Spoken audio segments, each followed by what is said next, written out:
بسم اللہ الرحمن الرحیم۔ نہج البلاغہ سے اقتباس، حصہ اول، خطبہ نمبر 50، ترجمہ مفتی جعفر حسین۔ حق اور باطل کی آمیزش کے نتائج۔ فتنوں کے وقوع کا آغاز وہ نفسانی خواہشیں ہوتی ہیں جن کی پیروی کی جاتی ہے، اور وہ نئے ایجاد کردہ احکام کہ جن میں قرآن کی مخالفت کی جاتی ہے اور جنہیں فروغ دینے کے لیے کچھ لوگ دین الہی کے خلاف باہم ایک دوسرے کے مددگار ہو جاتے ہیں۔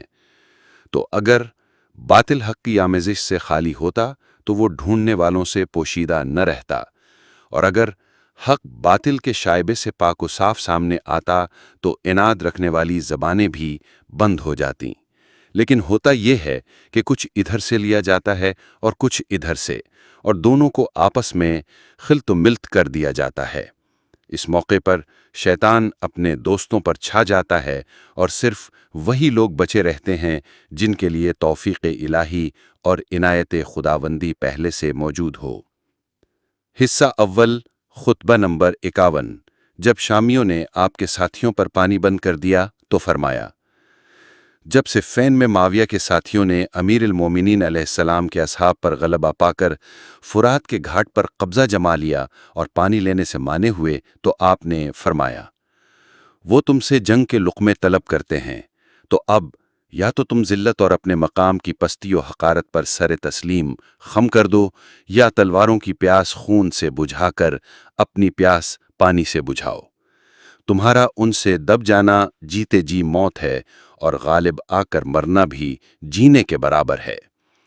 معاویہ گم کردہ راہ پھر سر پھروں کا ایک چھوٹا سا جتھا لیے پھرتا ہے، اور واقعات سے انہیں اندھیرے میں رکھ چھوڑا ہے، یہاں تک کہ انہوں نے اپنے سینوں کو موت کے تیروں کا ہدف بنا لیا ہے۔ وضاحت مؤلف: امیر المومنین علیہ السلام ابھی صفین میں پہنچے نہ تھے کہ معاویہ نے گھاٹ کا راستہ بند کرنے کے لیے دریا کے کنارے 40,000 آدمیوں کا پہرا لگا دیا تاکہ شامیوں کے علاوہ کوئی وہاں سے پانی نہ لے سکے، اور اگر تھا تو اونچے اونچے ٹیلوں کو عبور کر کے وہاں تک پہنچنا دشوار تھا۔ حضرت نے سوسہ ابن سوحان کو معاویہ کے پاس بھیجا اور اسے کہلوایا کہ پانی سے پہرا اٹھا لیا جائے، مگر معاویہ نے اس سے انکار کیا۔ ادھر امیر المومنین علیہ السلام کا لشکر پیاسا پڑا تھا۔ حضرت نے یہ صورت دیکھی تو فرمایا کہ اٹھو اور تلواروں کے زور سے پانی حاصل کرو۔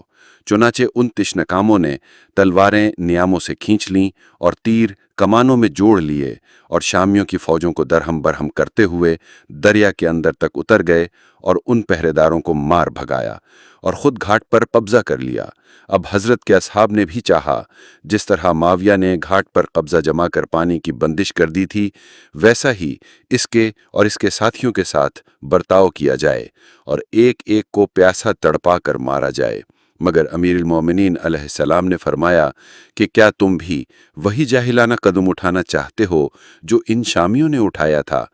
ہرگز کسی کو پانی سے نہ روک، جو چاہے پیے اور جس کا جی چاہے لے جائے۔ چنانچہ امیر المومنین کی فوج کا دریا پر قبضہ ہونے کے باوجود کسی کو پانی سے نہیں روکا گیا، اور ہر شخص کو پانی لینے کی پوری آزادی دی گئی۔